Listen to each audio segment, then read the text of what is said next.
Passamos a apresentar Diocese em Evangelização.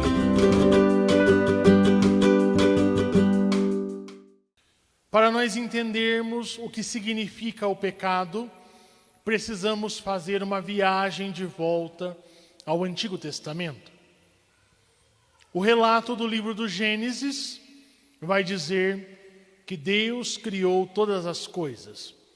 E a obra-prima da sua criação foi o ser humano, o homem e a mulher, representados no relato do Gênesis por Adão e Eva. O lugar onde Deus colocou Adão e Eva foi um jardim.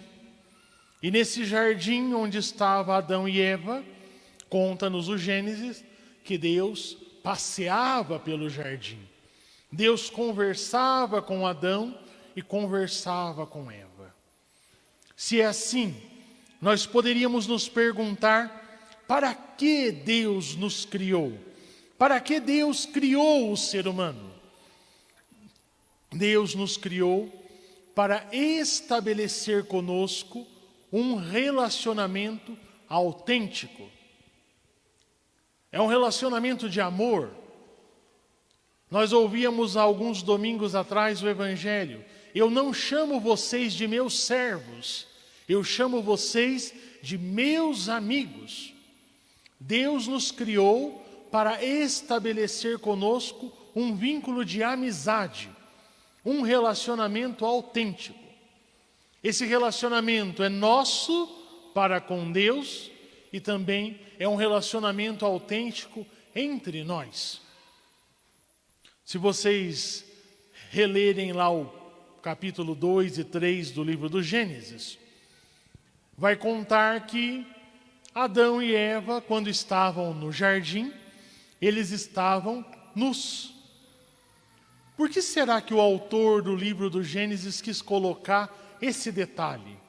Não foi por acaso.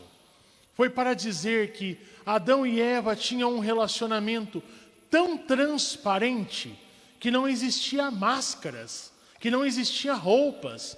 Um via o outro como eles eram. Adão aceitava Eva como ela era. Eva aceitava Adão como ele era. Era um relacionamento autêntico e transparente. Porém, minha gente, Deus criou o ser humano com um ingrediente especial, que se chama liberdade. Deus nos deu liberdade. Deus não poderia nos criar sem a liberdade, porque se Ele nos criasse sem a liberdade, seríamos fantoches. Igual aqueles fantoches que a professora usa lá no prezinho, né? A professora mexe a boca, o bonequinho mexe a boca. A professora fecha a boca, o bonequinho fecha a boca. É um fantoche. Seríamos manipuláveis, manipulados por Deus. E onde existe manipulação, não existe relacionamento autêntico. Um relacionamento, para ser autêntico, ele precisa acontecer num ambiente de liberdade. Por isso que Deus nos criou com liberdade. E ao nos criar com liberdade, Deus sabia que nós seríamos capazes do sim e seríamos capazes do não. Por isso que num dado momento da história, Adão e Eva resolveram responder um não para Deus. Não queremos mais saber de Deus. Ele falou que nós podíamos comer de todos os frutos da árvore, menos essa árvore que está no meio do jardim, porque é a árvore do conhecimento do bem e do mal. Adão e Eva achavam que com o seu limite humano poderiam ser detentores, conhecedores do bem e do mal. E minha gente, por melhores que nós sejamos, nós não somos capazes de apreender tudo o que é o bem e tudo o que é o mal.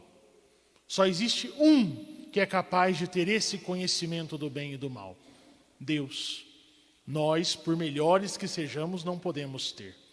Adão e Eva, simbolicamente, ao comer daquele fruto, quiseram roubar o papel que era de Deus. E qual que é o nome que a teologia dá para isso? Pecado. A palavra pecado significa um passo dado em falso, um tropeço, um desvio da meta. O pecado, minha gente, ele é um desvio da nossa capacidade de se relacionar. Se vocês lembrarem a história do Gênesis, depois que Adão e Eva cometeram o pecado, aconteceram duas coisas. Primeiro, quando eles escutaram Deus caminhando pelo jardim, se esconderam. Lembra, Deus nos criou para uma amizade com Ele. Agora o pecado bloqueia, interrompe essa amizade. Eles começam a ficar com medo de Deus. Começam a fantasiar Deus. Se escondem de Deus. E depois, o autor do Gênesis vai dizer que eles confeccionaram uma veste com folhas. Tiveram que colocar uma máscara, se proteger. O Adão já tinha medo que a Eva não fosse aceitar ele como ele era.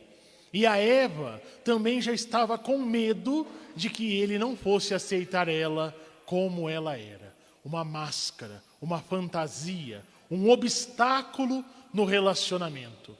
É isso que o pecado faz conosco, minha gente. O pecado é um obstáculo no relacionamento entre nós, seres humanos, com Deus e entre nós mesmos. O pecado eu definiria como um fechamento para o amor. Diocese em Evangelização.